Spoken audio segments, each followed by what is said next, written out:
Welcome age maths exercise 2.4ல third sum third find the nth term of the sequence 3, 8, 13, 18 எக்ஸெட்ரான்னு கொடுத்துருக்காங்க. அதாவது என்னாவது உறுப்பை காண்கன்னு கொடுத்துட்டாங்க.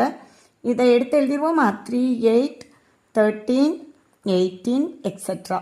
இல்லை பாருங்களேன், இதில் ஃபஸ்ட்டு நம்பரை பார்க்கும்போது 3 இருக்குது, அடுத்து என்ன வந்திருக்கு 8, அடுத்து 13, அடுத்து 18. இது வந்து 5னுடைய மடங்காக இருக்குது. அப்போ ஏஎன் நான் எடுக்கும்போது 5n இருக்கலாம். ஆனால் ஃபஸ்ட் நம்பரை பாருங்கள். அப்போ ஃபஸ்ட் நம்பர் 5லேருந்து ஆரம்பித்து அடுத்தடுத்து போயிருக்கணும். ஃபஸ்ட் நம்பர் 3 இருக்குது. அப்போ 5nலேருந்து யாரை கழிச்சிருவோம்?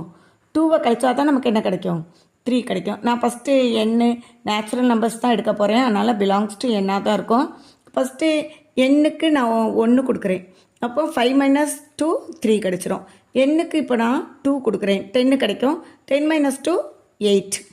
n-க்கு 3 கொடுத்தேன்னா என்ன? 15 - 2 13. அடுத்து 4 கொடுக்கும்போது 20 - 2 18. அப்போ நம்ம ஏஎன் கண்டுபிடிச்சது கரெக்ட்.